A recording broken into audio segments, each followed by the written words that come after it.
Gold, trusted gold buyers. మీరు తాకట్టు పెట్టిన బంగారాన్ని విడిపించి ఈ రోజు ఉన్న మార్కెట్ ధరకు కొనబడను. ఏమవుతుంది ఫోన్ ట్యాపింగ్ వ్యవహారం అంతా? ఇంత విశృంఖలంగా భార్యాభర్తల ఫోన్లు కూడా వినడం. ఫోన్ ట్యాపింగ్ దాంట్లో సిట్ ముందు మాజీ ఎంపీ సంతోష్ కుమార్ అటెండ్ అయినప్పుడు కవిత కీలకమైనటువంటి వ్యాఖ్యలు చేసింది. నెంబర్ 1 దయ్యము అంటే సంతోషే, సంతోష్ వల్లే గద్దర్ ప్రగతి భవన్ ముందు నిలబడ్డప్పటికీ, లేకపోతే ఈటెల రాజేందర్ లాంటి ఉద్యమకారుడు బీఆర్ఎస్ పార్టీని వదిలిపెట్టినప్పటికి కూడా ఇంకా వాళ్ళకెరక అంటే వాళ్ళంతా ఇంటర్నల్గా ఉంటుంది కదా, కుటుంబ సభ్యులు కాబట్టి వాళ్ళకి ప్రతి సమాచారం మీద అవగాహన ఉంటుంది కాబట్టి వాళ్ళకి. సో ఈటెల రాజేందర్ బయటకు వచ్చేసిండు. 7 సార్లు ఎమ్మెల్యే, తర్వాత ఎంపీ. ఎట్లా ఉంది ఇప్పుడు మీకు? బీఆర్ఎస్ పార్టీ బాగుందా, బీజేపీ బాగుందా అంటే ఏం చెప్తారు? ఇది ముళ్ళబాట, ఇది మంచి నేషనల్ హైవే లెక్క రాచబాట కాదు. ఇప్పుడు ఈరోజు సాయంత్రం ఆరూరి రమేష్ మళ్ళీ బీఆర్ఎస్ నుంచి బీజేపీలోకి వచ్చారు. బీజేపీ నుంచి మళ్ళీ ఇమ్మీడియట్గా ఘర్ వాపసీ లాగా వెళ్ళిపోయి బీఆర్ఎస్లో జాయిన్ అయిపోతున్నారు. అంటే బట్టలు మార్చినంత తేలికగా రాజకీయ పార్టీలు మారే పరిస్థితి. ఈటెల రాజేందర్ పేరు ఎందుకు వినిపిస్తుంది? ఘర్ వాపసీలో ఈటెల రాజేందర్ కూడా ఉంటారు, మీరు వస్తే బాగుంటుంది అనేది ఒక బీఆర్ఎస్ నుంచి కూడా ఒక వాదన అనేది ఉందని ఇక వాళ్ళే ప్రమోట్ చేస్తా అంటారు ఇట్లాంటివన్నీ. ఈ మధ్య కాలంలోనే విన్నది, ప్రధానమంత్రి నరేంద్ర మోదీ తెలంగాణ ఎంపీలతో మాట్లాడారు, ఆ తర్వాత ఛత్తీస్గఢ్ మిగతా రాష్ట్రాల ఎంపీలతో మాట్లాడినప్పుడు ఇక్కడ మనం అనుకున్నంతగా చెయ్యట్లేదు, ఓవైసీని చూసి నేర్చుకోండి, సోషల్ మీడియా కావచ్చు మిగతాది ఏదైనా కానీ మాట్లాడరా, నో కామెంటా? ఎందుకని మూడ్ ఆఫ్లో ఉన్నట్టు అనిపిస్తుంది నాకు. ఎందుకని వెనకబడుతున్నారు? మోదీ గురించో లేకుంటే కేంద్ర పథకాల గురించో చెప్పలేకపోతున్నారు? ఢిల్లీకి సౌత్ చాలా దూరం అయిపోయింది.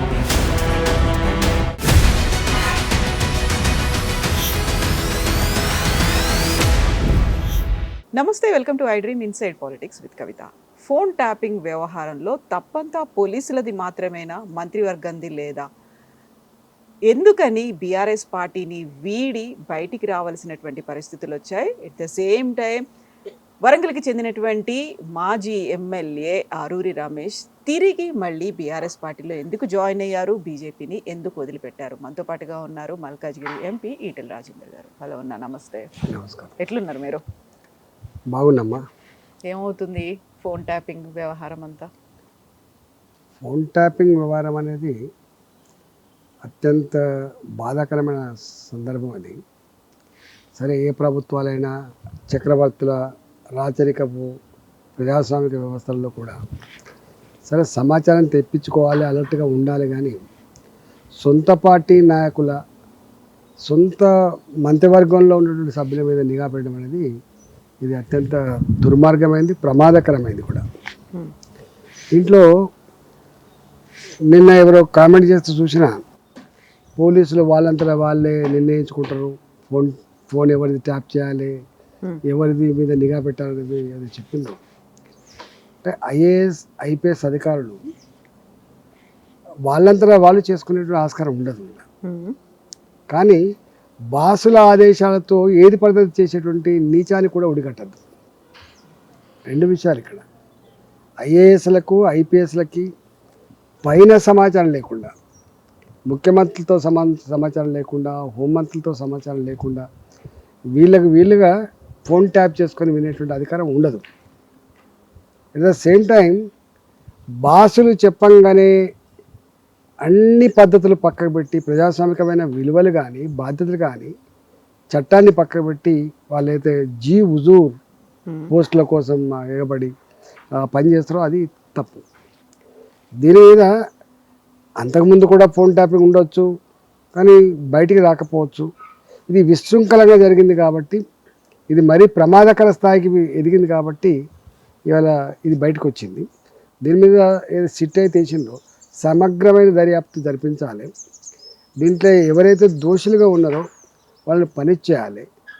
అన్నిటికంటే ముఖ్యంగా ఇట్లాంటి సంఘటనలు మళ్ళీ పునరావృతం కాకుండా ఈ సిట్ రిపోర్ట్ రేపటి చర్యలు దోహదపడతాయని చెప్పి ఆశిస్తున్నాం. సో సిట్ అనేది ఇప్పుడు విచారణ జరుపుతోంది, అది ఎడతెగని ఒక సీరియల్లా కొనసాగుతోంది, కాలక్షేప కథ చిత్రంలాగా ఉంది అనేటువంటి మాటల్ని బీఆర్ఎస్ లీడర్లు చెప్తున్నారు. బట్ అక్కడ నిజంగా ఏం జరిగింది, ఎవరు చేయించారు, ఎందుకు చేయించారు అనేది ఏదైనా బయటకు వస్తుంది? పాత్రధారులు, సూత్రధారులు ఎవరు, బాధ్యులు ఎవరు, బాధితులు ఎవరు, ఇవన్నీ బయటకు వస్తాయని మీరు అనుకుంటున్నారా? అంటే గవర్నమెంట్ కనుక నిజాయితీ ఉంటే కేవలం పొలిటికల్గా వేధించాలి, దాని నుంచి రాజకీయ లబ్ధి పొందాలంటే నీచపు చిన్న ఆలోచన ఉంటే ఏం చెప్పలేం. కానీ నిజంగానే కనుక అంటే ఆనాడు వీళ్ళంతా బాధితులుగా ఉన్నామని చెప్పి అంటున్నారు కాబట్టి, మేము కూడా ఫోన్ ట్యాపింగ్లో బాధితులం, స్వేచ్ఛ కోల్పోయినాం, అనేక రకాల ఇబ్బందులు పడ్డామని వీళ్ళు అంటున్నారు కాబట్టి, ఒకవేళ అది నిజమే అయితే వాళ్ళు దీని మీద న్యాయ విచారణ జరిపించాలి, లేదా సిట్ విచారణ అయినా సమగ్రంగా రావాలి, తప్పకుండా దాని మీద చర్యలు చేపట్టాలి. ఇది మళ్ళీ పునరావృతం కాకుండా ఉండాలని నేను చెప్తుందో అది జరిగి తీరాలి. పునరావృతం కాకుండా ఉండాలి అంటే ఇప్పుడున్నటువంటి కాంగ్రెస్ ప్రభుత్వం కూడా ఫోన్ ట్యాపింగ్లు చేయిస్తోంది అనేటువంటి మాట అటు బీజేపీ లీడర్లు, బీఆర్ఎస్ లీడర్లు కూడా చెప్తున్నారు కదా. ఎక్కడ పోతే తప్పించుకోజాలరు. అంటే గింత జరిగిన తర్వాత గింత అసహించుకునే స్థాయికి ఎదిగిన తర్వాత మళ్ళీ ఇప్పుడు అదే ఏ కాంగ్రెస్ ప్రభుత్వం అయితే ఏ కాంగ్రెస్ పార్టీ అయితే అన్నట్టు విమర్శించిందో, ఇవాళ అదే కాంగ్రెస్ పార్టీ అధికారంకి వచ్చిన తర్వాత మళ్ళీ వాళ్ళు కూడా గదే చిల్లర పనిచేస్తే తప్పకుండా మూల్యం చెల్లించక తప్పదు. ఇది మంచిది కాదు. సో మీకు అనిపిస్తుందా ఈ ప్రభుత్వం కూడా చేస్తోంది ఫోన్ ట్యాపింగ్ అని? అంటున్నారు కొద్దిమంది. ఇప్పుడు సంఘ విద్రోహ శక్తులు కావచ్చు, రక్షణ సంబంధించిన వ్యవహారాలలో ఎవరు తలదూర్చి జాలరు. ప్రభుత్వాలకు, పోలీస్ డిపార్ట్మెంట్కి ఆ స్వేచ్ఛ ఉంటుంది. కానీ దాని పేరిట సొంత మంత్రుల, ప్రతిపక్ష నాయకుల మీద నిఘా పెట్టే పద్ధతి మంచిది కాదు. మీకు అనుమానం ఏమన్నా వచ్చిందా ఇప్పుడు వీళ్ళు చేస్తున్నారు ఈ ప్రభుత్వంలో కూడా అదే జరుగుతుంది అనేది? ఇంకా ఎక్కడ వస్తుంది ఇప్పుడే ఎక్కడ ఇంకా సమయం రాలేదా? ఇప్పుడు మళ్ళీ ఎలక్షన్స్ వచ్చినాయి, లోకల్ బాడీ ఎలక్షన్స్ వచ్చినాయి కాబట్టి ఇప్పుడు కొంచెం ఎక్కువ యూజ్ చేసుకుంటారా ఆ టెక్నాలజీని వీళ్ళు? మళ్ళీ ఏం చేస్తారండి? చేసుకొని ఏం ఫాయిదా, ఏం లాభం చెప్పండి? చేస్తుండొచ్చు. ఇప్పుడు మేము హుజరాబాద్ ఎన్నికలు ఉన్నాయి, మొత్తం మాకు సంబంధించిన 100 ఫోన్ల మీద నిఘా పెట్టుకున్నారు. ఇవాళ మాట్లాడినోడు రేపు ఉండకపోవు. ఇవాళ ఏదైనా చిన్న పని వాళ్ళకి సమాజం తెలవగానే దాన్ని మొత్తం కబ్జా పెట్టుకునేది. మునుగోడు ఎన్నికలప్పుడు ప్రత్యేక చూసినాము. వీళ్ళు కూడా ఆ పని చేసిన అనుకోండి, ఎన్నడో ఒకనాడు బయటికి రాక తప్పదు. ఎందుకంటే 100కు 100% అధికారులు వాళ్ళ మనుషులే అనే భ్రమలలో ఉంటే తప్పు. ఇవన్నీ ఘర్షణలో భాగంగా అప్పుడప్పుడు బయటకు వస్తూ ఉంటాయి. అధికారుల మధ్య ఉండేటువంటి ఆధిపత్య పోరు కావచ్చు, అధికారులలో ఉన్నటువంటి డివిజన్ కావచ్చు, లేకపోతే అందులో కూడా కొంతమంది అణచివేతకు గురైన వాళ్ళు ఉంటారు, ఇబ్బందికి గురైన వాళ్ళు ఉంటారు. కాబట్టి ఇట్లాంటి ఘర్షణలలో ఏదో ఒకనాడు తప్పకుండా ఇలాంటి బయటికి వస్తాయి. ఆ విషయాన్ని మర్చిపోవద్దు. సో ఇప్పుడు ఈ సిట్ విచారణలో వస్తున్నటువంటి లీక్ అని బీఆర్ఎస్ అంటున్నప్పటికి కూడా చాలా కీలకంగా మాట్లాడుతున్నది, అక్కడ ఒక పెద్ద ఆయన చెప్పారు కాబట్టి చేశారనేది, పేపర్ల మీద నెంబర్లు రాసి ఇచ్చారని. ఆ బిగ్ బాస్ ఎవరని మీరు అనుకుంటున్నారు? అటు పోలీస్ ఆఫీసరా? జనరల్గా ఒక్కటేనండి, ఇవన్నీ దీంట్లో ఇటు అటు ఎరవడంతో పూసి కొట్టాల్సిన అక్కర్ లేదు, ముసలగుద్దులాటే చెప్పాల్సిన అక్కర్ లేదు. బాజాప్తా లా అండ్ ఆర్డర్ ఎప్పుడు ముఖ్యమంత్రి దగ్గరనే ఉంటుంది. బాజాప్తా ఇంటెలిజెన్స్ వ్యవస్థ జవాబుదారితనం ముఖ్యమంత్రికే ఉంటుంది, రిపోర్ట్ ఇస్తుంది. బాజాప్తా ముఖ్యమంత్రి గారే మొత్తం వ్యవస్థలు ఎట్లున్నాయి, ఎట్లా నడుస్తున్న రిపోర్ట్ తీసుకుంటారు. కాబట్టి ఫోన్ ట్యాపింగ్ వ్యవహారంలో ముఖ్యమంత్రి గారి సంబంధం లేకుండా ఎట్లుంటుందండి? సో బ్లాక్మెయిలింగ్ చేసిండ్రా, లేకుంటే వాళ్ళు లబ్ధి పొందాలని అనుకున్నారా? ఆర్థికంగా వీళ్ళకి కావాల్సినటువంటి ఫెసిలిటీస్ అన్నీ వచ్చాయా? దేనికోసం యూజ్ చేశారు అసలు? అది రిపోర్ట్ వస్తా కానీ తెలియదు. జనరల్గానేమో ప్రతిపక్షంలో ఉన్నటువంటి ఎమ్మెల్యేలను, నాయకులను వేధించడానికి ఒకటి కావచ్చు, ఎన్నికలు ఉన్నప్పుడు ఊడగొట్టడానికి కావచ్చు, ప్రతిపక్ష పార్టీల సమాచారం తీసుకొని వాళ్ళని వీకెండ్ చేసేదాంట్లో వాడుకోవచ్చు, లేదా కొంతమంది దాన్ని అడ్డం పెట్టుకొని విశృంఖలంగా డబ్బుల ఎక్స్ట్రాక్షన్ కోసం కూడా వాడుకోవచ్చు, డబ్బుల వసూలు కోసం కూడా వాడుకోవచ్చు. కొంతమంది వ్యాపారవేత్తల్ని, పారిశ్రామికవేత్తల్ని బ్లాక్మెయిల్ చేసి కూడా వాడుకోవచ్చు. ఒకసారి దీనికి అలవాటు పడిన తర్వాత దాంట్లో ఎవరైతే బాధ్యులుగా ఉన్నటువంటి అధికారులు ఉంటారో వాళ్ళు 4 చేయాలంటే వాళ్ళకు 4 చేసి పెడతారు, ఇంకో 4 బయట కూడా చేసి ఉంటారు కదా. సో ఇప్పుడు ఇజ్రాయెల్ నుంచి టెక్నాలజీని తెచ్చుకున్నారు, దానికి బీఆర్ఎస్ దగ్గర ఉన్నటువంటి డబ్బులతోనే దాన్ని కొని తెచ్చుకున్నారు అనేటువంటి మాట. ఇప్పుడు ఇజ్రాయెల్ అనగానే మనకు దేశ రక్షణలో, మన డిఫెన్స్ కోసమో, విద్రోహ శక్తులు చేతిలో పడకుండా ఉండడానికి అనేది ఆ టెక్నాలజీని యూజ్ చేశారు అనే మాటని మీరేమంటారు? ఒకవేళ అది కనుక సిట్ విచారణ తేలితే, అందుకని అంటున్నా పనిష్మెంట్ ఇవ్వాలంటున్నా. ఎవరు చేసినా తప్పే. ఇంత విశృంఖలంగా భార్యాభర్తల ఫోన్లు కూడా వినడం, కుటుంబ సభ్యుల ఫోన్లు కూడా వినడం, వాళ్ళకి సంబంధించిన వ్యాపార లావాదేవీల ఫోన్లు కూడా వినడం, ఇది ఒక రాజకీయాలకే పరిమితం కాలే, ఇవన్నిటికి వచ్చినాయి. ఆ క్రమంలో అనేక రకాల సోషల్ సమస్యలు వచ్చినాయి. మీకు తెలుసు, కుటుంబ సంబంధాలు ఉంటాయి, అంటే చండాలమైనట్టుగా ఇంతకంటే నికృష్టమైన ఇంకోట్లేదు. ఫోన్ ట్యాపింగ్ దాంట్లో సిట్ ముందు మాజీ ఎంపీ సంతోష్ కుమార్ అటెండ్ అయినప్పుడు కవిత కీలకమైనటువంటి వ్యాఖ్యలు చేసింది. నెంబర్ 1 దయ్యము అంటే సంతోషే, సంతోష్ వల్లే గద్దర్ ప్రగతి భవన్ ముందు నిలబడ్డప్పటికీ, లేకపోతే ఈటెల రాజేందర్ లాంటి ఉద్యమకారుడు బీఆర్ఎస్ పార్టీని వదిలిపెట్టినప్పటికి కూడా సంతోషే కారణం అనేది. సో తను పర్టికులర్గా మీ పేరు తీసుకొని చెప్పారు, బీఆర్ఎస్ పార్టీని వదిలిపెట్టడానికి కారణం సంతోష్ అనే మాట. ఇంకా వాళ్ళకి ఎరక అంటే వాళ్ళంతా ఇంటర్నల్గా ఉంటారు కదా, కుటుంబ సభ్యులు కాబట్టి వాళ్ళకి ప్రతి సమాచారం మీద అవగాహన ఉంటుంది కాబట్టి వాళ్ళు చెప్పుండొచ్చు. కానీ సరే సంతోష్ లాంటి వాళ్ళు లేకపోతే ఇంకోళ్ళు ఉంటుండొచ్చు. కానీ తర్కించుకోవాల్సింది, దాన్ని క్రాస్ చెక్ చేసుకోవాల్సింది, దాన్ని రెక్టిఫై చేసుకోవాల్సింది ఎవరు? బాధ్యులే కదా, ముఖ్యమంత్రి గారు చేసుకోవాలి కదా. పార్టీ నడిపే పెద్ద ఆయనే చూసుకోవాలి కదా అంటున్నాడు. మస్తు మంది వచ్చి మస్తు చెప్తా అంటారు, ఎక్కించినోడు ఎక్కిస్తా అంటాడు, తప్పుడు సమాచారం ఇచ్చినోడు తప్పుడు సమాచారం ఇస్తూ ఉంటాడు, లేకపోతే ఆయన సైకాలజీ ప్రకారంగా ఆయనకి ఏ సమాచారం ఇస్తే నష్టడో ఆ సమాచారం ఇస్తుండొచ్చు. కానీ అంతిమంగా మంచి ఏంది చెడేంది, ఏది చేయవచ్చు ఏది చేయకూడదు నిర్ణయించుకోవాల్సింది పెద్ద ఆయన కదా, బాధ్యులు వారే కదా అల్టిమేట్గా.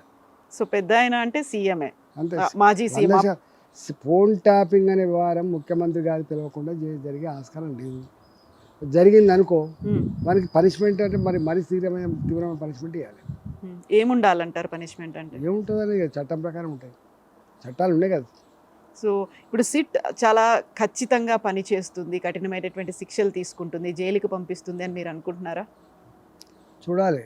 అంటే రాజకీయ అవసరం కోసం వాడుకుంటారా, బ్లాక్మెయిలింగ్ కోసం వాడుకుంటారా, నిజంగానే ప్రజాస్వామికమైన విలువల్ని కానీ వ్యక్తుల స్వేచ్ఛను కానీ కాపాడతారనేది వేచి చూడాలి. ఇప్పుడు మీరు ఆ ఇంట్రోస్పెక్షన్ అనేది పెద్ద ఆయన చేశారని మీరు అనుకుంటున్నారా? ఇంతకాలంలో ఫోన్ ట్యాపింగ్ కావచ్చు, మిగతా అన్ని వ్యవహారాలకి సంబంధించి ఏం జరిగింది, పార్టీకి ఎందుకు నష్టం వచ్చింది, లేకుంటే కవిత ఇప్పుడు ఎందుకు అలా మాట్లాడుతుంది, వీటి మీద ఎప్పుడైనా ఆయన అంతర్మదనం అయిందంటారా? ఆ విషయం నాకు ఎక్కడ తెలుస్తుంది, కానీ వారికి తెలియకుండా ఏం జరగడానికి కదా ఆస్కారం ఉండదండి, గింత పూర్తి తెలుసు. సో ఈటెల రాజేందర్ బయటకు వచ్చేసిండ్రు, 7 సార్లు ఎమ్మెల్యే, తర్వాత ఎంపీ. ఎట్లా ఉంది ఇప్పుడు మీకు? బీఆర్ఎస్ పార్టీ బాగుందా, బీజేపీ బాగుందా అంటే ఏం చెప్తారు? వీళ్ళుండే సమస్యలు అందులో ఉంటాయి. రాజకీయాలు అంటేనే సమస్యలు, రాజకీయాలు అంటేనే వైరుధ్యాలు, రాజకీయాలు అంటే ఆధిపత్య పోరు, ఇవన్నీ ఉంటాయి. ఇవన్నీ లేకుండా రాజకీయాలు లేవు. ఇది ముళ్ళబాట, ఇది మంచి నేషనల్ హైవే లెక్క రాచబాట కాదు, ఇది ముళ్ళబాట. రాజకీయాల్లో ఇప్పుడే కాదు, ఇలా ఉన్నంతకాలం రాజకీయాల్లో ఉన్నంత వరకు ముళ్ళబాట అని చెప్పి అనుకోవాలి తప్ప ఇది పూలబాట అని మాత్రం అనుకోవడానికి వీల్లేదు. సో అందరికీ చెప్తారా ఈటెల రాజేందర్ స్వయంగా ఎక్స్పీరియన్స్ అయినరా? అందరికీ ఎట్లా ఉంటుంది. సో బీజేపీలో ఆ ముళ్ళబాటే ఉందా అంటే నేను అంటా రాజకీయాలే ముళ్ళబాట అంటున్నా. ఓకే, బీజేపీ అనగానే మనకు ఎక్కువ గ్రూపులు అనేవి కనిపిస్తున్నాయి. గతంలో కాంగ్రెస్లో కనిపించిన దానికంటే తెలంగాణ బీజేపీలో గ్రూపులు ఎక్కువ ఉన్నాయి అనేది. అన్నిట్లో ఉంటాయి, ఒకదాని ఎక్కువ ఒకదాని తక్కువ, ఒకదాని కనబడితే ఒకదాని కనబడవు అంతే. మీరు ఒక మాట అన్నారు, గతంలో బీజేపీలో గ్రూపులు అనేవి ఎక్కువ ఉన్నాయి, అసలు మనకున్న శక్తే తక్కువ, ఇన్ని గ్రూపుల వల్ల మనకు బువ్వ పెట్టదు, ఏం చేయదు అని. యూ స్టిల్ దానికే ఉంటారా? సందర్భం వచ్చిన ఉపన్యాసాలు చెప్తూ ఉంటాం కదా, కార్యకర్తలు ఉత్సాహపరచడానికి, కార్యకర్తలు ఛార్జ్ చేయడానికి, కార్యకర్తలలో రియాలిటీ ఎట్లుండాలి లీడర్ అని చెప్పడానికి ఇవన్నీ చెప్తాం కదా. ఇప్పుడు ఈరోజు సాయంత్రం ఆరూరి రమేష్ మళ్ళీ బీఆర్ఎస్ నుంచి బీజేపీలోకి వచ్చారు, బీజేపీ నుంచి మళ్ళీ ఇమ్మీడియట్గా ఘర్వాపసీలాగా వెళ్ళిపోయి బీఆర్ఎస్లో జాయిన్ అయిపోతున్నారు. సో కొత్తగా వచ్చిన వాళ్ళని అక్కున చేసుకునే తత్వం బీజేపీలో లేదు. గతంలో కాకుల్లాగా గద్దల్లాగా వాళ్ళని పొడుస్తున్నారు అనే మాట మీరు అన్నారు, అదే దానివల్ల వెళ్ళిపోయారా ఆరూరి? జనరల్గా ఏంటంటే రాజకీయ నాయకుడు రాజకీయ భవిష్యత్తును కోరుకుంటాడు. ఆయనకు ఆ పార్టీకి పోతే మళ్ళీ ఇంకా రాజకీయ భవిష్యత్తు గొప్పగా ఉంటుందని చెప్పి భావించి ఉండొచ్చు, పోయి ఉంటాడు. సొంత ఇంటికి వచ్చిన ఫీల్ ఇప్పుడు మనం చూస్తున్నాము, దేశవ్యాప్తంగా ఉంది. అందులో తెలంగాణ ఏం మినహాయింపు కాదు, ఆంధ్రప్రదేశ్ ఏం మినహాయింపు కాదు. మీరు చూసిండ్రు, నిన్న ఒక పార్టీ గుర్తు మీద గెలిచి నెక్స్ట్ డే ఇంకొక పార్టీలో పోయిన వాళ్ళని చూసినాం మనం. యాంటీ డిఫెక్షన్ లా ఇంత స్పష్టంగా ఉన్నప్పటికి కూడా యాంటీ డిఫెక్షన్ లా యొక్క స్ఫూర్తిని మట్ల కలిపి ఎంత విశృంఖలంగా దానికి ఉల్లంఘనకు పాల్పడుతుందో మనం చూస్తున్నాం. అది గెలిచినోడు పార్టీ గుర్తు మీద గెలిచినోడే పోగా దిక్కులేంది, ఈ వట్టిగా ఈ నాయకులు వస్తారు పోతారు కదా, దానికి ఇక్కడ ఉండదు. అంటే ఎథిక్స్ లేవు, వాల్యూస్ లేవు, సిస్టమ్ లేదు. అందుకని ఏ నాయకుడు అడుక్కోవాల్సి వస్తుంది, నువ్వు ఏ పార్టీలో ఉన్నావు ఇప్పుడు అని. ఇంతకుముందు బీజేపీ రామరెడ్డి, కాంగ్రెస్ పార్టీ రామరెడ్డి, ఇట్లా ఇట్లా ఇట్లా పేర్లు ఉండేవి. అసలు ఒక మాట చెప్పాలంటే ఒకనాడు ఒక ఇంటి మీద కాకి ఇంకో ఇంటి మీద వాడడానికి వీలు లేదు. పొలిటికల్ అంత రైవల్రీస్ అంత అది ఉండేది. తర్వాత ఒక మనిషి పార్టీలో ఎంటర్ అయినంటే సచ్చిదాకా అదే పార్టీలో ఉండే కల్చర్ ఉండేది. కానీ ఇప్పుడు అట్లా కాదు. ఇవాళ ఈ పార్టీలో ఉంటాడు, మళ్ళీ తెల్లారే ఇంకొక పార్టీకి పోతాడు, మళ్ళీ అక్కడ నచ్చకపోతే అక్కడి నుంచి మళ్ళీ ఇంకొక పార్టీకి పోతాడు. అంటే బట్టలు మార్చినంత తేలికగా రాజకీయ పార్టీలు మారే పరిస్థితి కనబడుతున్నప్పుడు ఇది ప్రజాస్వామ్యానికి మంచిది కాకపోవచ్చు. ఇది విరగొనగా ఎక్కడో విరిగిపోతుంది. సో రాజకీయాల్లో శాశ్వత శత్రువులు, శాశ్వత మిత్రులు ఉండరు అన్నట్టుగా ఇప్పుడు వాళ్ళు దాన్ని ఒక బెస్ట్ ఎగ్జాంపుల్ లాగా తీసుకోవచ్చు కదా. అంటుండ్రు కదా, ఇప్పుడు జరుగుతుంది కదా. ఇది ఒకటే ఎందుకంటే అనేక ఉన్నాయి. బీజేపీ ఆరూరి రమేష్ని ఎందుకని మిస్ చేసుకుంది? ఆయనలాగా తెలంగాణలో first term, second term elections అప్పుడు అంత మెజారిటీ వచ్చినటువంటి లీడర్లు ఎక్కువ కనిపించలేదు. అలాంటి ఒక పవర్ఫుల్ లీడర్ మీ దగ్గరకు వచ్చిన తర్వాత మళ్ళీ ఇమ్మీడియట్గా వెళ్ళిపోవడం ఏంటి అసలు? ఇలా మా పార్టీలో వ్యక్తుల ప్రాముఖ్యత కంటే కూడా పార్టీ ప్రాముఖ్యతకు ఎక్కువ విలువిస్తారు. బాగానే వస్తుంటారు, పోతుంటారు, పెద్ద పట్టించుకోరు. ఈటెల రాజేందర్ పేరు ఎందుకు వినిపిస్తుంది? గర్వాపసిలో ఈటెల రాజేందర్ కూడా ఉంటారు, మీరు వస్తే బాగుంటుంది అనేది ఒక బీఆర్ఎస్ నుంచి కూడా ఒక వాదన అనేది ఉందని. ఇక వాళ్ళే ప్రమోట్ చేస్తా అంటారు, ఇట్లాంటివన్నీ వాళ్ళే ఇట్లాంటివి ప్రమోట్ చేస్తారు. వాళ్ళని అడగండి, చెప్తారు. మీరేమంటారు? నేను అనేకసారి చెప్పున్నా, మళ్ళీ ఏం చెప్తా, అది అరిగిపోయింది. మళ్ళీ అదే ఎందుకు వస్తూ ఉంటుంది ఊరికే? వాళ్ళకు అంధకారం కనబడ్డప్పుడు, ఓకే, వాళ్ళకి అంధకారం కనబడ్డప్పుడు, లేదా వాళ్ళకు అధికారాన్ని మళ్ళీ చేజిక్కించుకోవాలంటే ఆడటం ఉన్నప్పుడు, రకరకాల అవసరాల కోసం ఇట్లాంటివి చేస్తూ ఉంటారు. ఇప్పుడు బీజేపీ ఎట్లుందంటారు మీరు? బీజేపీలో మీరు కంఫర్టబుల్గా ఉన్నారా, లేకుంటే గ్రూపుల వల్ల కొంచెం ఏమైనా ఉక్కిరిబిక్కిరి అవుతుందా, సఫకేషన్ లాగా ఉందా మీకు? నేను ఇంతకుముందు ఒక మాట చెప్పిన, రాజకీయాలు ముళ్ళబాట అని చెప్పిన. అవును, రాజకీయాలు ఇట్లా బాగా ఫుల్ రోజువారీగా సంతోషంతో రోజువారీగా ఇట్లా అన్ని సమకూరేటువంటి వ్యవస్థలు ఉండవు, ఎవరికి ఉండవు, గుర్తుపెట్టుకోండి. సో ఇక్కడ కిషన్ రెడ్డి వర్గం ఒకటి, బండి సంజయ్ వర్గం ఒకటి, ఆ తర్వాత రఘునందను, ఈటెల రాజేందరు, లేకుంటే ధర్మపురి అరవింద్, ఇలా 8 మంది ఎంపీలు 8 మంది డిఫరెంట్గా ఉన్నారు అనే ఒక మాట అట్లా బయట అనుకుంటారు కానీ అట్లా ఉండదా? నిన్న ధర్మపురి అరవింద్ ఒక మాట అన్నాడు, నేను రఘునందన్ కలిస్తే బీఆర్ఎస్ పార్టీని గల్లంతు చేస్తాము అనేటువంటి మాట. అక్కడ కేవలం ఆ ఇద్దరే ఉన్నారు, మొత్తం బీజేపీ గురించి చెప్పలేదు ఆయన. తెలియదు మరి వాళ్ళు ఏ కాంటాక్ట్స్ అన్నారో వాళ్ళని అడగండి. ఓకే, సో ఇప్పుడు ఈటెల రాజేందర్ నెక్స్ట్ అధ్యక్షుడు అవుతారా, కేంద్ర మంత్రి అవుతారా? ఇప్పుడు తెలియదు కదా, ఏమీ తెలియదు మీకు అసలు. ఇప్పుడు అధ్యక్షుని అయితేనా లేకపోతే మంత్రి అవుతా ఇట్లా చెప్తారండి మాది. సో ప్రధానంగా రామచందర్ వచ్చిన తర్వాత కావలసినటువంటి, లేకుంటే అంత పవర్ఫుల్గా ఉండాల్సినంత బీజేపీ లేదు, అంత అగ్రెసివ్నెస్ కనిపించట్లేదు, చాలా సాఫ్ట్గా ఉండడం అనేది కలిసి రాలేదు అనేటువంటి ఒక మాట ఉంది. సో అందుకని బండి సంజయ్ని మళ్ళీ అధ్యక్షుడిగా తీసుకొస్తారు, మిమ్మల్ని కేంద్ర మంత్రిగా తీసుకెళ్తారు అనే మాట. తెలియదండి, ఏమీ తెలియదు మీకు అసలు ఏం జరుగుతుంది అసలు బీజేపీలో అనేది? రొటీన్గా మా కార్యక్రమాల్లో మేము నిమగ్నమై ఉంటాం తప్ప ఏముంటుంది. మీ కార్యక్రమాల్లో నిమగ్నం అంటే పొద్దున వచ్చింది మొదలు ఆల్మోస్ట్ బయట ఒక 50 కార్లు ఉన్నాయి, ఒక గ్రూపులుగా ఒక 6-7 గంటలుగా వాళ్ళతో మాట్లాడినారు. అయినప్పుడు మీరు మల్కాజిగిరి ఎంపీ అయినప్పటికీ కూడా హుజురాబాద్ని అస్సలు వదులుకోదలుచుకోలేదు, హుజురాబాద్ మీద కంప్లీట్ హోల్డ్ అనేది మీరే పెట్టుకోవాలని ఉన్నది అనేది. అట్లేం ఉండదండి, మేము ఒక హుజురాబాద్కో ఒక మల్కాజిగిరికో పరిమితమైన నాయకులం కాదు కదా. మేము జనరల్గా మొత్తం తెలంగాణ వ్యాప్తంగా ఎక్కడ పోయినా ఓ తెలంగాణ ఉద్యమకాడిగా ఉంటుంది. తెలంగాణకు ఆనాడు ప్రజలకి ఎక్కడ సమస్య వచ్చినా వాలిపోయే బిడ్డగా, తెలంగాణ సమాజానికి ఎక్కడ గింత ఇబ్బంది జరిగినా పోరాటం చేసినటువంటి బిడ్డగా మాకు గుర్తింపు ఉంటుంది. రాష్ట్ర మంత్రిగా పనిచేస్తే, మంత్రి అంటే ఒక జిల్లాకు మంత్రి ఉన్నాడు కదా, టెక్నికల్గా జిల్లాలో ఉన్నప్పటికీ కూడా తెలంగాణ వ్యాప్తంగా పరిచయాలు ఉంటాయి కదా. ఇప్పుడు బండి సంజయ్ హుజురాబాద్ నుంచి ఆయన కంటెస్ట్ చేయాలనుకుంటున్నారు నెక్స్ట్ అసెంబ్లీ ఎన్నికల వరకు, అప్పుడు ఈటెల రాజేందర్ ఏం చేస్తారు? తెలియదు మరి నాకు, ఆయన అట్లా చేస్తుండొచ్చు ఆయన. మరి మీరేం చేస్తారు అప్పుడు? మీది నేనేం చేయాలని నేను నిర్ణయించుకుంటా. దానికి చాలా టైం ఉందా? టైం ఉంది కదా, చాలా టైం ఉంది కదా. ఇప్పుడు ఎందుకు, ఇప్పుడు ఇంకా 3 ఏళ్ళు ఉండదు ఎలక్షన్స్. సో ఈటెల రాజేందర్ బండి సంజయ్ మధ్యలో అన్ని పాసిఫై అయిపోయినాయా కరీంనగర్కి సంబంధించి? ఊహాగానాలకు సంబంధించిన ప్రశ్నలకు ఆన్సర్ నాయన ఉండదు. సో మీడియా ముందు కూడా మాట్లాడినటువంటి మాటలు, లేకుంటే కరీంనగర్ లీడర్ల మీద ఒక ఇండైరెక్ట్గా మాకు చేసినటువంటి స్ట్రాంగ్ స్టేట్మెంట్లు, కామెంట్లు. సందర్భాన్ని బట్టి మాటలు వస్తాయి కదా, సందర్భాన్ని బట్టి, అప్పుడున్నటువంటి సర్కమ్స్టాన్సెస్ని బట్టి, అప్పుడున్న భౌతిక పరిస్థితిని బట్టి, అప్పుడున్న వాడిని బట్టి, వెడిని బట్టి, జరిగిన పరిణామాలను బట్టి మాట్లాడుతుంటాం కదా. ఆనాడు మాట్లాడి మళ్ళీ ఇలా మాట్లాడేది రేపు మాట్లాడకపోవచ్చు కదా, సందర్భాన్ని బట్టి ఉంటుంది. సో అంతా కలిసికట్టుగానే ముందుకు కలిసి వెళ్తారా? తప్పకుండా అనుకుంటున్నాం అంటే. అనుకుంటున్నారు. అది కేవలం ఈటెల రాజేందర్ అనుకుంటున్నాడా? అందరి దగ్గర నుంచి కూడా అదే మాట ఉందా? అందరూ అనుకోవాలి కదా, లీడర్ అంటూ కూడా మొట్టమొదటి ఉండాల్సిన క్యారెక్టరే కలిసిమెలిసి పనిచేయాలనే క్యారెక్టర్ ఉండాలి. దానికోసం ఏం చేయాలంటారు? ఈ మధ్య కాలంలోనే విన్నది, ప్రధానమంత్రి నరేంద్ర మోదీ తెలంగాణ ఎంపీలతో మాట్లాడారు, ఆ తర్వాత ఛత్తీస్గఢ్ మిగతా రాష్ట్రాల ఎంపీలతో మాట్లాడినప్పుడు ఇక్కడ మనం అనుకున్నంతగా చెయ్యట్లేదు, ఓవైసీని చూసి నేర్చుకోండి, సోషల్ మీడియా కావచ్చు మిగతాది ఏదైనా కానీ అంతగా అగ్రెసివ్గా వెళ్ళట్లేదు అనేటువంటి ఒక మాట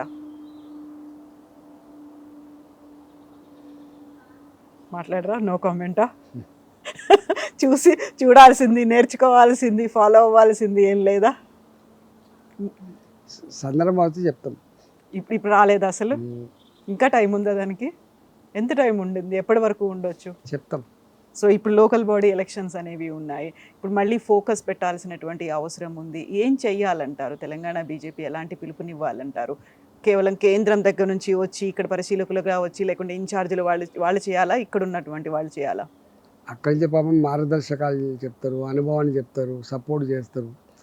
చేయాల్సిందంతా లోకల్గానే కదా. మున్సిపాలిటీ ఉంది, ఆ మున్సిపాలిటీ ఉన్న నాయకత్వం ఫస్ట్ స్ట్రాంగ్ ఉండాలి, వాళ్ళు నడిపేటువంటి జిల్లా నాయకత్వం స్ట్రాంగ్ ఉండాలి.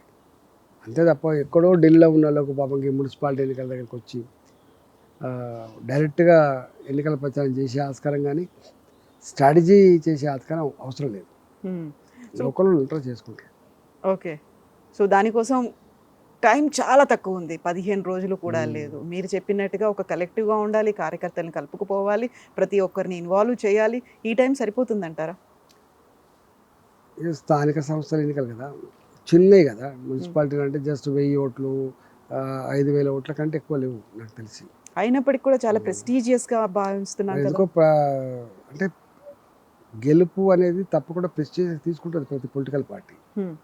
ఇవన్నీ బేస్ కదా. రేపు మళ్ళీ ప్రభుత్వాన్ని ఏర్పాటు చేయాలంటే సర్పంచ్లకు గెలవాలని కోరుకుంటాం, ఎంపీటీసీలు గెలవాలని కోరుకుంటారు, మున్సిపాలిటీలో క్యాప్చర్ చేసుకోవాలని కోరుకుంటాడు. ఇవన్నీతో పాటు అవి ఉంటేనే అది తప్ప కేవలం అక్కడ మాత్రమే అధికారం ఉండి మిగతా అన్ని లేకపోతే కూడా సమగ్రమైన అభివృద్ధి కానీ కోఆర్డినేషన్ కానీ ఉండే ఆస్కారం ఉండదు. సో ఇప్పుడు ఈటెల రాజేందర్ అభిమానులతో కొంతమందితో మాట్లాడినప్పుడు వాళ్ళు అన్న మాట ఏంటంటే, ఒక రేవంత్ రెడ్డి ఒక బండి సంజయ్ కలుస్తున్నారు ఈటెల రాజేందర్ని దెబ్బతీయడానికి అనే ఒక మాట, మా అన్నకి దక్కాల్సినంత ఒక పేరో గౌరవమో లేకుంటే మనం ఇప్పటిదాకా చూసినటువంటి అవన్నీ మిస్ అయిపోతున్నాయి, కొంచెం తగ్గినట్టుగా కనిపిస్తున్నాడు మా అన్న అనే మాట. బయట వాళ్ళు పాపం మీ అభిమానులు వాళ్ళు ఏ కోణంలో చూస్తున్నారో పాపం, వాళ్ళ అసెస్మెంట్ ఏందో వాళ్ళకెరక, నాకేమైనా తెలుస్తుంది. ఓకే. వాళ్ళ అభిప్రాయాన్ని ఎట్లా చెప్పగలుగుతారు? గతంలో ఈటెల రాజేందర్ అన్నని ఊహించుకున్నట్టుగా మా రాజేందర్ అన్న అట్లుండే, అంత గొప్పగా ఉండే, ఇప్పుడు కొంచెం తగ్గినట్టున్నాడు, ఏముండదు, సైలెంట్ గట్టినే ఉన్నా, ఇప్పుడు గట్టినే ఉంటా, రేపు కూడా గట్టినే ఉంటా. ఓకే. ఏం మార్పు ఉండదు. ఇప్పుడు కవిత దగ్గరికి వస్తే, కవిత అంటున్నటువంటి మాటలు, ఆ తర్వాత సరికొత్తగా నేను ఒక పార్టీ పెడతాను, ఇప్పుడు శక్తిగా వెళ్తున్నాను, ఇప్పుడు ఒక వ్యక్తిగా వెళ్తున్నాను, శక్తిగా వస్తాను అనేటువంటి మాటలు, అంటే వారికి ఉన్న నమ్మకం ఏంటో, వారికి ఉన్న శక్తి ఏందో వారికే తెలవాలి తప్ప వారి గురించి నేను ఎట్లా కామెంట్ చేస్తా? వారి అంచనా ఏందో తెలంగాణ సమాజం పట్ల, రేపు ఏం చేస్తే వారు అంటున్నట్టుగా ఎన్నడో ఒకనాడు నేను కూడా కాకపోతున్నాను అనేది అంటున్నారు, వారికి ఒక విజన్ ఉండి ఉంటుంది. మాట్లాడినరా మీతో ఏమన్నా ఈ మధ్యన? మాట్లాడాలి. అసలు టచ్లో లేరా? తెలంగాణ జాగృతి ఏ పార్టీ కాబోతోంది అన్నట్టుగా ఈసీ దగ్గర దరఖాస్తు కూడా పెట్టుకున్నారు అని తెలియదు నాకు. కొత్త పార్టీ వస్తే ఓకేనా? ఈ ప్రజాస్వామ్యం ఇది, ఎన్ని పార్టీలైనా రావచ్చు, కానీ అంతిమంగా మీరెడ్డి మాత్రం 2 మిగులుతాయి. తను ఈ మధ్య కాలంలో ఫోన్ ట్యాపింగ్ అంశం తెర మీదకి వచ్చిన తర్వాత సిట్ విచారణలు జరుగుతున్నప్పుడు గుంపు మేస్త్రికి గూఢాచారిగా సంతోష్ కుమార్ ఉన్నారు, గుంటనక్కగా హరీష్ రావు ఉన్నారు, వీళ్ళందరూ కలిసి చేస్తున్నటువంటి ఒక వ్యవహారం ఇది డైవర్షన్ పాలిటిక్స్ ఇవన్నీ అంటున్నారు కదా, అలా పార్టీలకు అతీతంగా కలిసిపోతున్నారా? సరే తాత్కాలికంగా డైవర్షన్ పాలిటిక్స్ అని చెప్పి కామెంట్ చేసి ఉండొచ్చు, కానీ ప్రజలకు ఇచ్చిన వాగ్దానాలని ప్రజలు మర్చిపోతారని మాత్రం భావించద్దు. ఇవాళ సపోర్ట్ చేయకుండా వచ్చు, కానీ మళ్ళీ వాళ్ళ సందర్భం వచ్చినప్పుడు వాళ్ళు మొత్తం అస్త్రాన్ని తీస్తారు, యుద్ధం చేస్తారు, బొంద పెడతారు. వాళ్ళు ఎప్పుడు ప్రజల్ని తక్కువ అంచనా వేయద్దు, అమాయకులుగా భావించద్దు, కామ్గా ఉండాలని చెప్పి భ్రమలలో ఉండద్దు. వాళ్ళు సందర్భం వచ్చినప్పుడు మళ్ళీ అగ్రెసివ్ అవుతారు. వాళ్ళ చేతిలో ఏ పవర్ అయితే ఉందో దాంతో సమాజాన్ని మార్చుకునే ప్రయత్నం చేస్తారు, పాలకులని కూడా మార్చే ప్రయత్నం చేస్తారు. సో అది కేవలం ఎన్నికల వరకు ఎదురు చూడాల్సిన అవసరమేనా, ఇంకంతేనా? అంటే ఇప్పుడు రోజువారీ కార్యక్రమాలు ఉంటాయి కదండి. అవును. ఎన్నికలు ఉన్నప్పుడు ఒక పాత్ర ఉంటుంది, మామూలు అప్పుడు ఒక పాత్ర ఉంటుంది. అసలు పాత్రలు పొలిటికల్ లీడర్లకు కూడా ఎవ్రీడే పాత్రలు మారుతూ ఉంటాయి. ఒక్కొక్క రోజు ఒక్కొక్క దాని ప్రయారిటీ ఉంటుంది. పనులలో నిమగ్నమై ఉంటాం, పోతా ఉంటాం. ఒక రోజు ఒకటే రకంగా ఉండే కదా. అమిత్ షాని మీరు కలిసినప్పుడు ఆయన చెప్పినటువంటి ఒక హామీయో వాగ్దానమో ఏంటి? అమిత్ షా గారిని కలుస్తుంటూ అప్పుడప్పుడు, ఎందుకంటే నా వెల్విషర్గా ఉన్నారు కాబట్టి అప్పుడు ఇప్పుడు నా నియోజకవర్గ అభివృద్ధి కోసం కొంత సిఎస్ఆర్ ఫండ్స్ కోసం డిస్కస్ చేసినాం మేము. నా నియోజకవర్గం కొంత అభివృద్ధి జరగాలని చెప్పి వారిని పెండింగ్లో ఉన్న అన్నీ కూడా సబ్మిట్ చేసి వచ్చిన అట్లా. ఓకే. రాష్ట్ర బీజేపీ గురించో, ఇక్కడ ఉన్నటువంటి నాయకత్వం గురించో, లీడర్ల గురించో అసలు ఏం చర్చ ఉండదా? మీకంటూ ఒక హామీ? నేను పెద్ద పట్టించుకోనండి. అన్నిట్లో ఏలిపెట్టుడు, అందరి గురించి మాట్లాడుకుంటూ నా వల్ల కాదు. నేను చేస్తే ఏమైనా మంచి చేస్తా కావచ్చు, కానీ ఒకరు చెడ్డ అయితే చేయాలి. నెగిటివ్ కామెంట్ ముందట ఏం మాట్లాడతాం, లోపల కూడా అదే మాట్లాడతాం, వెనుక కూడా అదే మాట్లాడతాం తప్ప ముందట ఒకటి మాట్లాడి ఆహోహో అని వెనుకకే వచ్చి గోతులు తవ్వే పద్ధతి కానీ చెడుగా మాట్లాడే ఆలోచన నా తత్వం కాదు. సో ఎప్పుడు when was the last time మీరు ఎప్పుడు వెళ్ళిండ్రు నాంపల్లిలో ఉన్నటువంటి బీజేపీ ఆఫీస్కి? సందర్భం వచ్చినప్పుడు వెళ్ళొస్తుంటా, పని ఉన్నప్పుడు వెళ్ళొస్తుంటా. మీరు అక్కడ నుంచి ప్రెస్ మీట్ కానీ అక్కడ ఉన్నటువంటి మిగతా మీటింగ్స్ కానీ పెద్దగా అటెండ్ అయినట్టు ఎందుకు కనిపించదు? నాకు అవసరం పడ్డప్పుడు పోతా, నాకు అవసరం లేదు కాబట్టి పోలేదు. సో ఇప్పుడు అంతా కేవలం మల్కాజ్గిరి లేకపోతే హుజూరాబాద్ వీటి మీద సిటీ చుట్టుపక్కలే ఉన్నా కదా, ఎక్కడెక్కడ నేను ప్రెస్ మీట్ పెట్టుకునే ఆస్కారం ఉండేది నాకు. నేను రూరల్ ఏరియా లేను, ఆదిలాబాద్ లేను కదా. నేను హైదరాబాద్లో ఉన్నా, నార్త్ హైదరాబాద్లో ఉన్నా. అక్కడ ప్రెస్ మీట్ పెట్టినా ఇక్కడ ప్రెస్ మీట్ పెట్టినా ఇట్ మేక్స్ నో డిఫరెన్స్. అట్లా. సో మామూలుగా అయితే బీఆర్ఎస్లో కావచ్చు, కాంగ్రెస్లో కావచ్చు, ఎవరైనా కానీ అక్కడికి వెళ్ళిపోయి ఆ భవన్లో మాట్లాడడం, గాంధీ భవన్, ఇటు తెలంగాణ భవన్లో, అలా నాంపల్లిలో అంత పెట్టాలి అనేటువంటి ఒక కండిషన్ ఏం లేదు. అంటే పార్టీ ఆఫీసులలో మీటింగ్ పెట్టినప్పుడు, అంటే ప్రెస్ మీట్ పెట్టినప్పుడు డెఫినెట్గా కొంత సబ్జెక్టు ప్రజలదై ఉండాలి, పార్టీకి లాభదాయకంగా ఉండాలి, ప్రజలకు ఇంత అర్థమయ్యేటట్టు ఉండాలి. కానీ సొంత ఎజెండాలతో ప్రెస్ మీట్ పెట్టాలని ఎవరు కోరుకోరు. గతంలో ఈటెల రాజేందర్ కొంచెం యాక్టివ్గా మాట్లాడేవాళ్ళు. ఈసారి ఎందుకు ఇలా కట్ చేసినట్టు మాట్లాడుతున్నారు, నో కామెంట్ అన్నట్టు వదిలేస్తున్నారు? ఇంట్రెస్ట్ లేదా, అసలు మాట్లాడదలుచుకోలేదా? మనుషులు స్టాటిక్గా ఉండరు, మారుతుంటారు, డైనమిక్గా ఉంటారు. పరిస్థితులను బట్టి, అవసరాలను బట్టి, భౌతిక స్థితిని బట్టి అనేక రకాల మార్పుల్లో భాగంగా కదా వచ్చేటి. ఒకసారి అని మొత్తుకుంటాం, ఉద్యమాలు చేస్తాం, జైల్లోకి పోతాం, ఒకనాడు కామ్ అయిపోతాం, ఒకనాడు మళ్ళీ. అంటే పాత్రలు మనిషిలో ఒకరే, కానీ పాత్రలు సందర్భాన్ని బట్టి మారుతుంటాయి. సో ఇప్పుడు ఎలాంటి పరిస్థితులు ఉన్నాయి మరి? ఇప్పుడు అంతా మున్సిపల్ ఎన్నికలు ఎట్లా గెలవాలనేది ఎజెండా.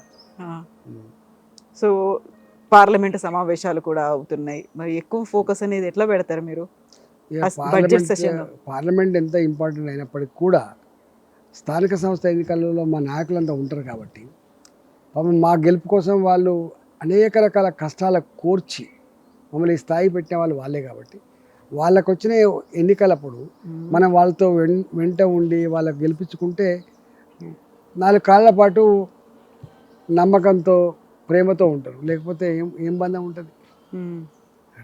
బీజేపీలోకి చేరికలు అనే దాని మీద గతంలో అయితే పెట్టారు, ఒక ప్రచార కమిటీ అనేది పెట్టారు, చేరికల కమిటీ అనేది పెట్టారు. ఇప్పుడు అది యాక్టివ్గా పనిచేస్తుందా లేదా? లేనట్టుంది కదా. ఏం లేదా, అసలు ఫోకస్ అనేది లేదా? ఇక దానికి జనరల్గా జైనింగ్ కమిటీ అని ఉండదు పెద్దగా. సందర్భాన్ని బట్టి ఆయా ప్రాంతాలలో ఆయా నాయకులతో కాంటాక్ట్ అయ్యి జనరల్గా నేను పార్టీ జాయిన్ అవుతా అంటే జాయిన్ అవుతూ ఉంటాను. అంతే తప్ప ఇదేదో పెద్ద కమిటీనే ఉండి అంత కోఆర్డినేట్ చేసి అందరినీ కౌన్సిలింగ్ చేసి పట్టుకోవాల్సిన అక్కడ ఉండదు. ఇప్పుడు ఉన్నటువంటి రాష్ట్ర రాజకీయాల్లో ఎక్కువగా కాంగ్రెస్ లేకపోతే బీఆర్ఎస్ ఈ ఇద్దరి మధ్య నడుస్తున్నట్టు కనిపిస్తోంది. బీజేపీ ఎందుకు సైలెంట్ అయిపోయిందా, సైడ్ లైన్ అయిపోయిందా? సైడ్ లైన్ కాలేదు, సైలెంట్ కాలేదు, ఆ, కానీ నడుస్తూనే ఉంటుంది. స్ట్రైట్గా నడవట్లేదా? అనుకున్నట్టుగా లక్ష్యానికి గురి పెట్టి నడవట్లేదా? ప్రతి నిత్యం పార్టీ ఒకటే వేవ్ లెంత్లో ఉండదు. ఉమ్, సందర్భాన్ని బట్టి పురోగమనం ఉంటుంది, స్టాండ్ అయ్యేది ఉంటుంది, తిరోగమనం ఉంటుంది. ఇట్లా అనేక రకాల సందర్భాలు ఉంటాయి. సో ఒక మంచి సందర్భం లేకుంటే అనుకూలమైనటువంటి పరిస్థితి అంటే ఎప్పుడు వస్తుంది? మళ్ళీ 2028 ఎన్నికలప్పుడు అప్పటిదాకా అంటే ఆ లాస్ట్ మినిట్లో చేసేటువంటి హడావుడి బదులు ఇప్పుడు కూడా నిర్మాణాత్మకంగా ఉండాలి, బేస్ నుంచి ఉండాలి, గ్రాస్ రూట్ లెవెల్లో ఉండాలి అంటే పెట్టాల్సినటువంటి ఫోకస్ చాలా వరకు కార్యకర్తలో ఒక అసహనం అనేది ఉంది. రాజా సింగ్ లాంటి వాళ్ళని ఆయన బయటకు వెళ్ళిపోయిన తర్వాత ఆయన మా దగ్గరికి వస్తే బాగుండు అని ఎదురు చూస్తున్నటువంటి వాళ్ళు ఉన్నారు. డెఫినెట్గా ఉంటాయి కదా. అభిమానించే నాయకుడిని జనరల్గా ఇట్లాంటి జరిగినప్పుడు కొంత బాధపడుతుంటారు. వస్తే బాగుండు అని మీరు అనుకుంటారా? అనుకుంటాం కదా న్యాచురల్గా. ఒక వాయిస్ వినిపించడానికి, ఒక బలమైనటువంటి వాయిస్ హైదరాబాద్లో. ఆయన ఒక సెక్షన్ ద పీపుల్ అట్రాక్ట్ చేస్తాడు, నేను ఒక రకమైన యాక్టివిటీ చేస్తాను. ఆబ్వియస్గా ఒక్కొక్క మనిషికి ఒక రకమైనటువంటి ప్రత్యేకతలు ఉంటాయి. అట్లా నాకుండే ప్రత్యేకత ఆయనకు ఉండదు, ఆయనకు ఉండేది నాకు ఉండదు. సో ఇప్పుడు హైదరాబాద్ ఎంపీ అసదుద్దీన్ ఓవైసీ ఈ మధ్య కాలంలో ఒక మాట మాట్లాడారు. అంటే బీజేపీ లీడర్ నవనీత్ రాణా అన్నారు, సో హిందువులని నెంబర్ పెంచుకోవాల్సినటువంటి అవసరం ఉంది, కొంతమంది దీన్ని పాకిస్తాన్గా మార్చే ఉద్దేశంతో జనాభాని ఎక్కువగా పిల్లల్ని కంటున్నారు అని ఆయన అన్నారు. నాకు 6 పిల్లలు, మీరు కావాలంటే 8 మందిని కనండి అనేది. పిల్లలు పెంచుకోవడం ఇప్పుడున్న పరిస్థితుల్లో వీళ్ళు చెప్తానో వాళ్ళు చెప్తానో పిల్లలు కానీ పరిస్థితి లేదు. ఇద్దరు పిల్లల్ని సాధారణమే కష్టంగా ఉంది. తెలియదు ఏముంది, విపరీతమైన జనాభా పెరిగిపోయి వనరులు మాత్రం గవే ఉండి ఇలా డెన్సిటీ ఆఫ్ పాపులేషన్ ఎట్లా ఉంది, సమస్యలు ఎట్లా ఉన్నాయో మనం చూస్తూ ఉన్నాం. ఇప్పుడు ఇంకా మీరు 10 మంది పిల్లల్ని కానివ్వండి, 20 మంది పిల్లల్ని కానివ్వండి నినాదం ఇచ్చేది తప్పు. ఓకే, ఈ 2 ప్రభుత్వాలు చూసిన తర్వాత బీఆర్ఎస్ 10 ఏళ్ల పాలన, కాంగ్రెస్ చూసిన తర్వాత ఏమనిపిస్తోంది? ఈ 2 ఏళ్ల పాలన చూసిన ప్రజలు బాధపడుతున్నారు. తెలంగాణ గిందు కోసం కాదు కదా తెచ్చుకున్నది, తెలంగాణ రాష్ట్రాన్ని తెచ్చుకున్నది ఆకలి కేకలు లేని, ఆత్మహత్యలు లేని ఒక సుసంపన్నమైన తెలంగాణ పేరు చెప్పంగానే ఇట్లా తలకాయ ఎత్తుకునేటట్టు ఉండాలి తప్ప గిట్ల అయిపోయిందనే బాధ ఉంటుంది కదా. ఆంధ్రప్రదేశ్ గట్ల అయిపోయింది, తెలంగాణ గట్ల అయిపోయింది. సో ఆ 10 ఏళ్ళు ఈ 2 ఏళ్ళు అట్లనే ఉందా? ఏం మార్పు లేదా ఈ 2 ప్రభుత్వాల్లో? కొన్ని మార్పులున్నా ప్రజలు ఎక్స్పెక్ట్ చేసినంత మార్పు మాత్రం లేదు. సో గతంలో కాళేశ్వరం ప్రాజెక్టు, ఆ తర్వాత మిగతా ఇవన్నీ చూసి ఇప్పుడు ఫోన్ ట్యాపింగ్ దాకా వచ్చాము. ప్రతిదీ ఇలా ముందుకు వస్తోంది, వెనక్కి వెళ్ళిపోతుంది, దేనికన్నా ఒక కంక్లూజన్ అనేది ఉందా? ఆరోపణలు విమర్శల దగ్గర ఆగిపోయిందా? అనేక రకాల ఆరోపణలు చేసింది వీళ్ళు, అనేక రకాలు చేసిండ్రు. ప్రధాని రింగ్ రోడ్డు మీద కూడా చేసిండ్రు. ఇది 7,800 కోట్ల రూపాయలకు అమ్ముకున్నారు అడ్డంగా, ఇది 30,000 కోట్లు 40,000 కోట్లు ఆగిపోయింది. అట్లనే ఫోన్ ట్యాపింగ్ ఇప్పటిదాకా కాలే, కాళేశ్వరం ఇప్పటిదాకా కాలే. అంటే మాట్లాడుతున్నారు తప్ప అది ఎండ్ పాయింట్కి చేరతలేదు. ఎందుకు చేరతలేదో వాళ్ళకెరక.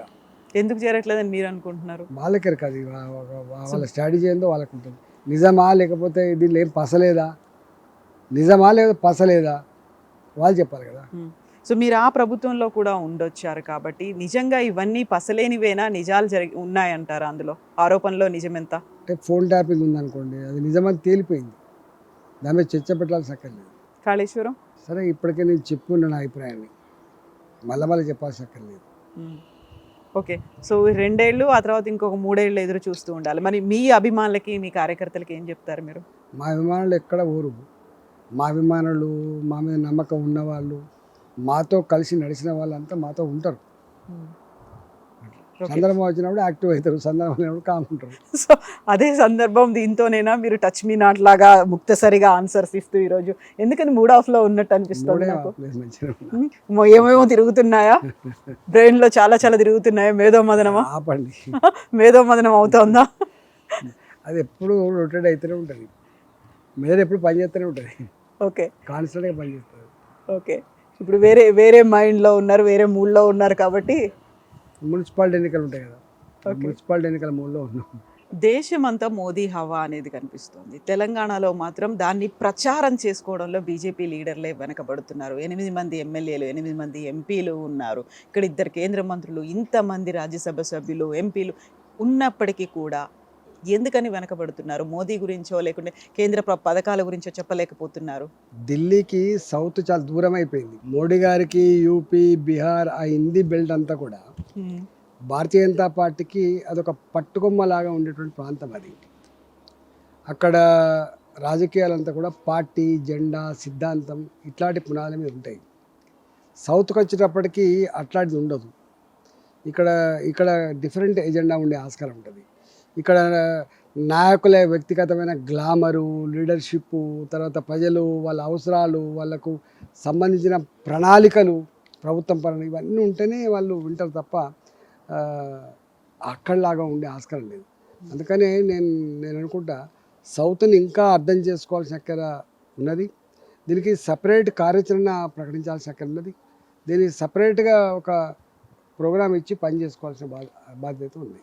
మొత్తం సౌత్ అంటారా? తెలంగాణ మీద ఎట్లా south not only Telangana, Andhra, Karnataka అంటే ఒకసారి అక్కడ ప్రాంతీయ పార్టీలన్నీ కూడా విఫలమైనవి కాబట్టి తప్పకుండా వస్తే కాంగ్రెస్ లేదా భారతీయ జనతా పార్టీ కాబట్టి పెద్ద ఇష్యూ కాదు. ఎక్కడెక్కడైతే ప్రాంతీయ పార్టీలు ఉన్నాయో ఆ ప్రాంతీయ పార్టీలు ఉన్నటువంటి రాష్ట్రాలలో స్పెషల్ ప్రోగ్రామ్ కనుక లేకపోతే అంత ఈజీ కాదు. సో ప్రాంతీయ పార్టీలే రాష్ట్రాలకు ఒక శ్రీరామ రక్ష అనేటువంటి ఒక భావన ఉండేది. మీది కూడా మీ ప్రస్థానం స్టార్ట్ అయింది కూడా ఒక ప్రాంతీయ పార్టీ నుంచే స్టార్ట్ అయింది. సో అక్కడ అవసరాలు ఏమున్నాయి, ప్రజలు ఏం కోరుకుంటున్నారు, వీటన్నిటికీ సంబంధించి ఒక వాయిస్గా ఉండేదే ప్రాంతీయ పార్టీలు అని. వాస్తవంగా చెప్పాలంటే ప్రాంతీయ పార్టీలకు ఉండేటువంటి కన్సర్న్, ప్రాంతీయ పార్టీలకు ఉండేటువంటి అవగాహన రాష్ట్ర ప్రజల పట్ల కానీ రాష్ట్ర అవసరాల పట్ల కానీ జాతీయ పార్టీలకు ఉండే ఆస్కారం లేదు. కానీ ప్రాంతీయ పార్టీలు కుటుంబ పార్టీలుగా మారిపోయి వాళ్ళ సంపాదన ఎజెండాగా మారిపోయిన తర్వాత ఇది తప్పు అని చెప్పి ప్రజలు భావిస్తూ ఉన్నారు.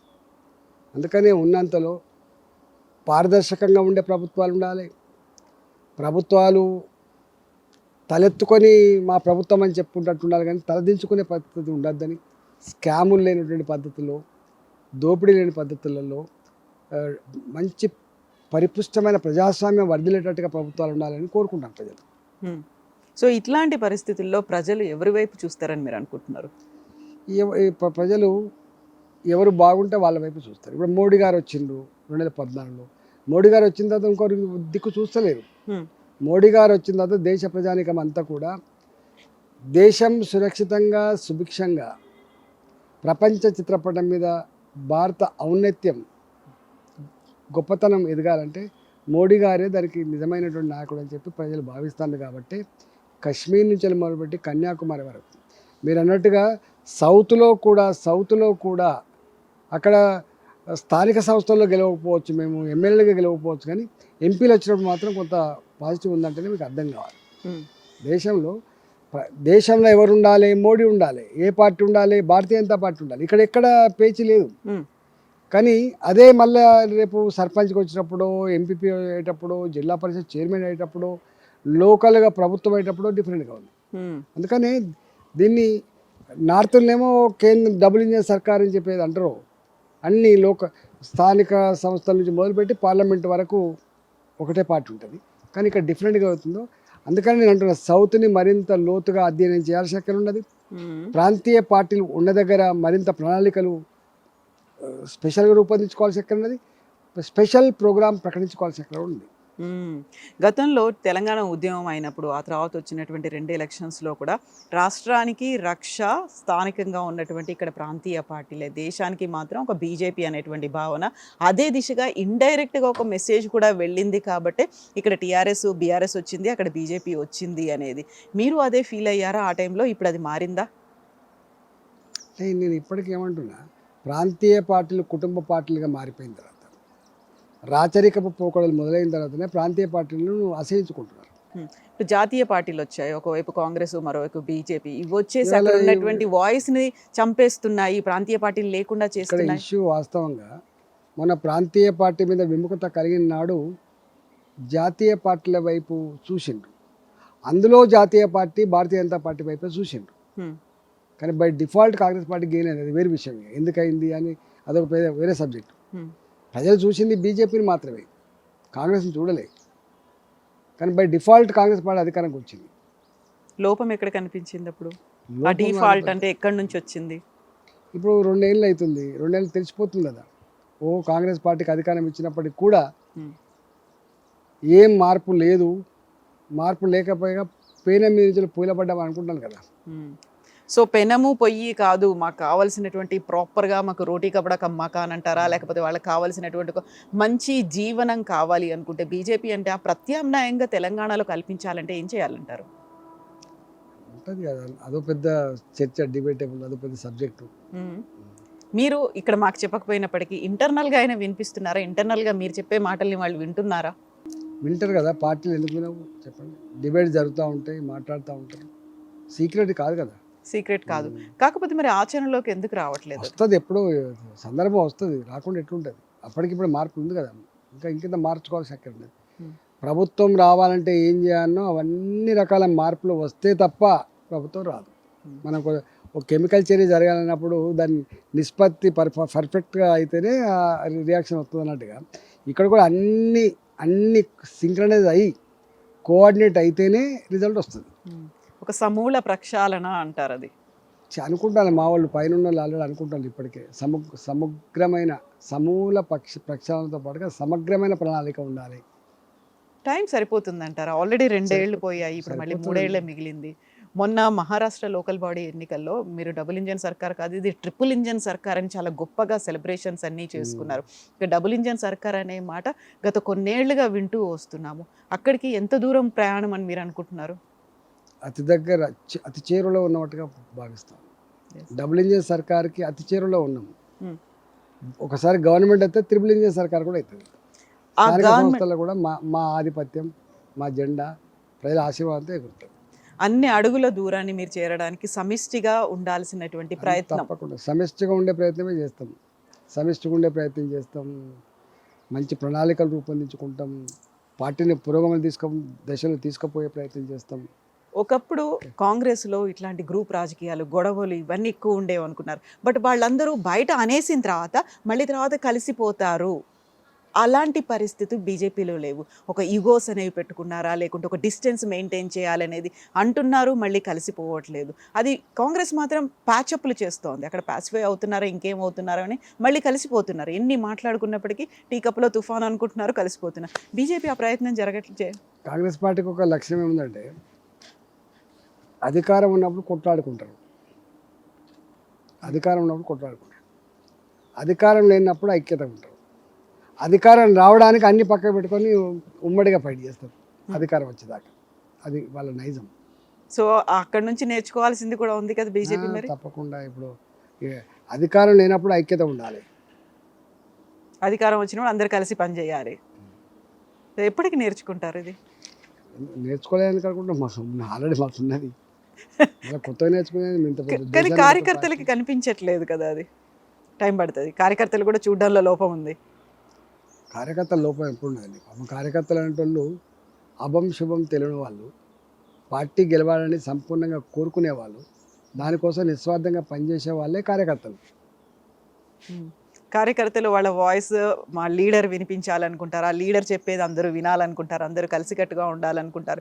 చాలా వరకు గోల్కొండ కోట మీద కాషాయ జెండా ఈ నినాదం ఎప్పటి నుంచో వింటూ వస్తున్నాడు. అరే ఇప్పటికైనా నెరవేరుతుందా, ఇప్పటికైనా మేము అక్కడికి చేరుకుంటామా, ఎప్పటికైనా అవుతుందా అనేదాకా ఎందుకు వెళ్ళారు మరి?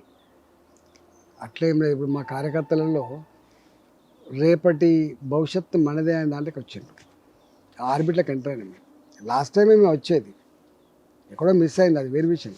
ఎన్నటికైనా మాదే గోల్కొండ జెండా, గోల్కొండ కిలా మీద కాషాయ జెండా ఎగరదు, కానీ త్రివర్ణ జెండానే ఎగురుతుంది. కానీ ఇక్కడ వికసించేది మాత్రం కమలం. సో మిస్ అవ్వడానికి కారణాలు ఏంటి? ఇక్కడ అధ్యక్ష మార్పు, ఆ రాష్ట్ర నాయకత్వంలో అధ్యక్ష మార్పు జరిగిందా, లేకపోతే కేంద్ర నాయకత్వమే ఫోకస్ పెట్టలేకపోయిందా? సౌత్ని మరింత అధ్యయనం చేసుకోవాల్సిన ఎక్కడ ఉంది అని చెప్పిన. సౌత్ని మా మా పార్టీ మరింత లోతుగా అధ్యయనం చేయాల్సిన ఎక్కడ ఉంది. సో గతంలో కూడా ఇప్పుడు కేంద్ర ప్రభుత్వం సౌత్ని నార్త్ని ఒక డివైడ్ చేసి చూస్తుంది, చిన్న చూపు అనేది ఉంది అనేది. పర్లేదులే తెలంగాణలో మన వాళ్ళు కొంతమంది ఉన్నారు, ఎలా అయినా వస్తుంది అనే ఒక నమ్మకం ఉందా వాళ్ళకి మీ మీద? దూరం కదా, బాగా దూరం అయిపోయినాం. ఢిల్లీకి చాలా దూరంలో ఉన్నాం. దగ్గరయ్యే ప్రయత్నాలు మీరు చేయాలా వాళ్ళు చేయాలా? వాళ్ళు చేయాలి, మేము చేయాలి. టైం సరిపోతుంది 3 years. తప్పకుండా ఒక మిరాకిల్స్ జరుగుతాయంటారా లేకుంటే తప్పకుండా అన్నీ జరుగుతాయి. అన్నీ జరుగుతాయి? Yes, thank you so much అండి, థ్యాంక్ యూ.